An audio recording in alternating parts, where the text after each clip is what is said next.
कि घूंघटा एक बार घूंघट डाल लीजिए थोड़ा सा। अरे ठीक बा, तू हीरोइन से कम बड़ू हो, हमार धनिया ना हीरोइन से कम लगेली।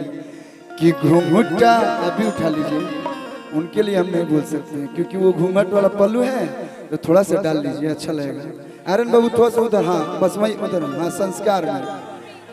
अरे हमार मामा कही है, काल कही मामी से, मामियों से तन में मजाक ना चलेला। घूंघटा उठाओ तो निरनिया हो। बुझा तक कि प्रधानी के चुनाव लड़ाई लोग ले चली सकटी में बबुरा वाला पुल लोग घुमाई तनी।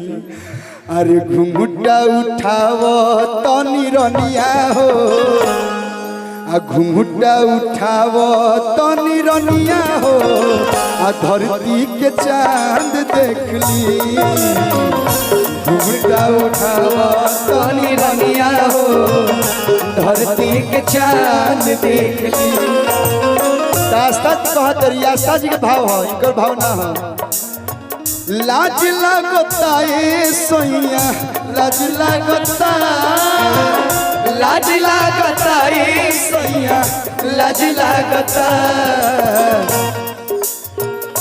तुम जानी हो, तुम जानी कर ऐसे रनिया हो, उठाओ घूंघटा चांद देख ली। घूंघटा उठाओ तो निरनिया हो, धरती के चांद देख ली। अब सोना जी बिना देरी की हुए वो मार दीजिए, इनका स्केल दे दीजिए। मैं भी मामा के बारे बियाह करे दलो तनी मनी। कल्लू जी आज फिर से गई ये तने लाइन में बा कि घूंघटा उठाओ तो निरनिया हो। घूंघटा उठाओ तो निरनिया हो, धरती के चांद देख ली। घूंघटा उठाओ तो निरनिया हो, धरती के चांद देख ली। लाज लगता है राजा, लाज लगता, लाज लगता है राजा, लाज लगता। तुम जानी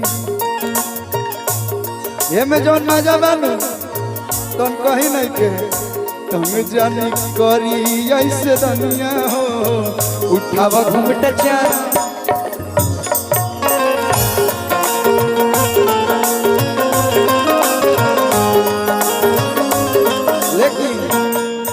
एक इनके साथ में गाना किया था कि पिया खइबो त खाना तो जइबो त जा, नहीं रोटी के बोटी के मिली मजा। अरे कि बनेल ढेर सवखीनी हो, अब बुझेल नहीं मलकिनी हो। हम कहत नहीं कि अजबे डरामा कोइले। मेहरारू जब खिसियाली सनू तो टॉर्चर कौन चीज में कर ली सन? खाना में डाले के नमक डाल दिया सो मरीचा, उहे है आस्था जी। तो इनकर मर्दे जानते कि क्या करेली। एगो रील हम देखे थे कि रोटी नहीं क्या बनाती हूँ, मुंह बनाती हूँ। बहुत मुंह बनावे रील पर, उहे मुंह के पैसा बा। अरे कि अजबे डरामा कोइले, अरे बाड़ू मलकिनी हो। ना मनबो हमें जब प्रोग्राम करे तो ये कहीं चीज करेंगे, पैसा के बर्बादी ना हाथ में दिहलो, कोनो कलाकार के दिलो घरे जाई आ देखो फेकले लो। अरे किंदाली में नीमक डललू, डाली में नीमक डललू, सब्जी में चीनी हो, डाली में नीमक डललू, सब्जी में चीनी हो।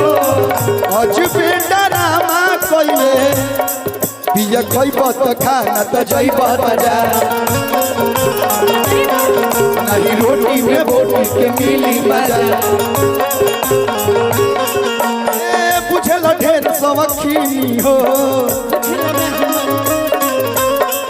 अब भाई खाना बनाई है तो कैसन खाना बनाई है? बहुत अच्छा बनाती हो, कभी खिलाओ आंसू बाबा भसुर को अपने।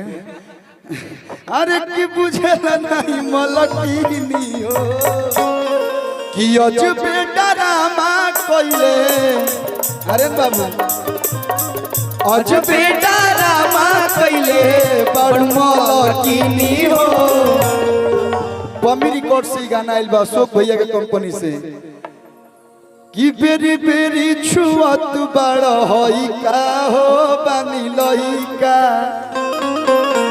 इतना अच्छा प्रमोटर हो पम्मी रिकॉर्ड से गाना आया है। अरे की डाली में नीमक डललू डाली में नीमक डललू सब्जी में चीनी हो डाली में नीमक डललू सब्जी चीनी